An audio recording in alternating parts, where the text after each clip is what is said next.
आप कुछ भी कर सकते हैं, ठीक है।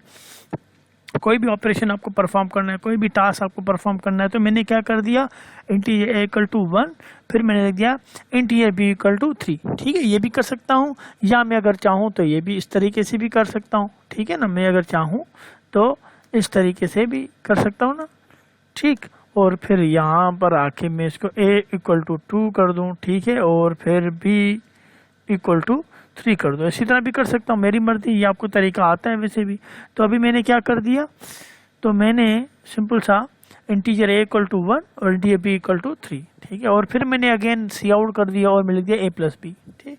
तो अगर मैं आपसे पूछूं कि अगर, तो अब आंसर क्या आएगा, आप मुझे बोलेंगे सर आपने मैन मेथड तो लिखा ही नहीं, आउटपुट कैसे आएगा। तो मैंने चलो मैन मेथड लिख दिया।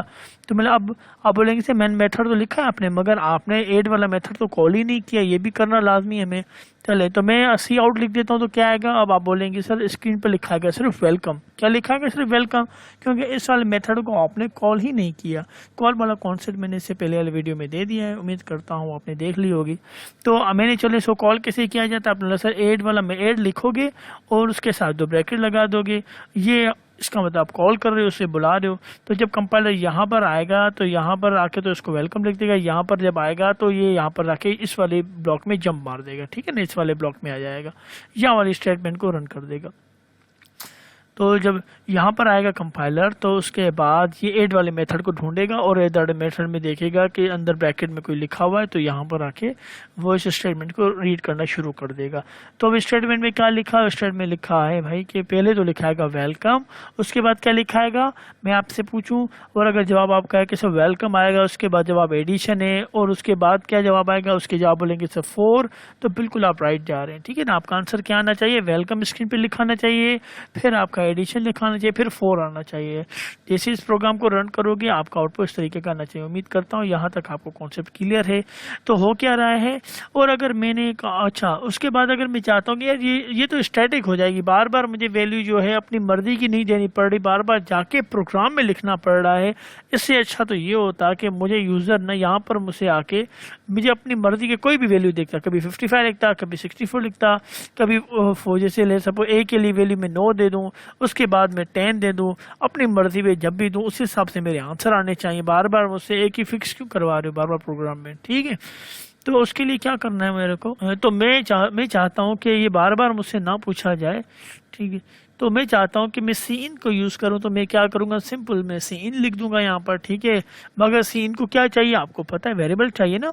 तो मैं वेरिएबल कहाँ दूँ, तो फिर मैंने डिक्लेरेशन में क्या लिख दिया, इंटीजर, ठीक, और उसके बाद यूज़र वैल्यू 1, उसके बाद लिख दिया दूसरा वेरिएबल का नाम लिख दिया, इंटीजर टाइप दे दिया इसको, और यूजर वेरिएबल 2 वेरिएबल का नाम दे दिया। अब हमारे पास 2 वेरिएबल है, कौन से, एक तो यूजर वैल्यू 1, ठीक है, और यूजर वैल्यू 2, ठीक।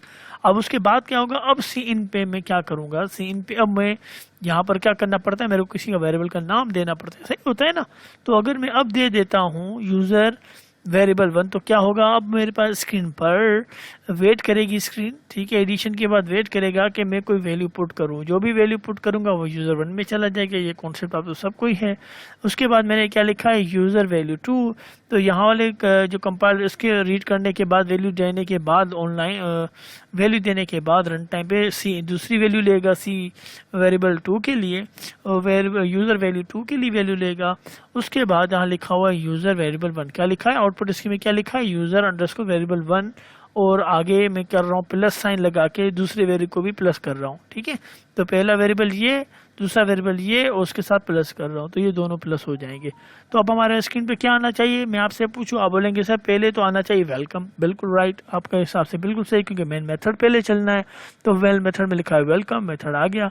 उसके बाद आप बोलेंगे सर एडिशन लिखना चाहिए, बिल्कुल एडिशन आना चाहिए, क्योंकि यहाँ पर अब जो है कॉल हो रहा है मेथड, तो यहाँ चला जाएगा हमारी, अब जो है टारगेट यहाँ चला जाएगा। जब यहाँ चला जाएगा तो स्क्रीन को रीड जो कंपाइलर रीड करेगा, लिखेगा कि ये डिक्लेरेशन हो रही है, उसकी स्क्रीन पे लिखा हुआ एडिशन, एडिशन को प्रिंट कर देगा, सिंपल सा। उसके बाद जो स्क्रीन वेट करेगी, किस चीज़ का वेट करेगी, कि हम कुछ टाइप करें, सही होगा ना, हम ब्लिंकिंग कर रही होगी। तो जैसे मैं टाइप करूंगा 40 टाइप कर दिया, तो कहाँ चला जाएगा 40, आप बोलेंगे सर 40 जो ये है वो चला जाएगा वैल्यू नंबर 1 में, इस वाले में चला जाएगा। अब इस वेरिएबल के पास क्या पड़ा हुआ है, 40 पड़ा हुआ है, सिंपल। चले उसके बाद क्या होगा, उसके बाद आप बोलेंगे सर अब सी इन दूसरा भी हमने सीन लिखा है, तो हमें दूसरी वैल्यू भी देनी पड़ेगी।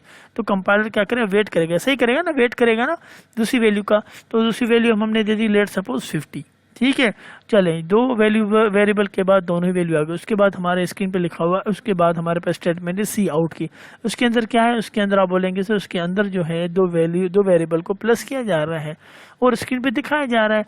तो आंसर क्या आना चाहिए, आंसर आ चाहिए 90। तो लिखा हुआ है सम इज, ठीक है, दोनों को प्लस कर दिया, जवाब आ गया 90। आप बोलेंगे सर बिल्कुल सही। तो अब आज आपने क्या सीखा, आपने सीखा कि भाई मेथड के अंदर ऑपरेशन कैसे किया जाता है। तो उम्मीद करता हूँ यहाँ पर तो आपको ये कॉन्सेप्ट क्लियर होगा।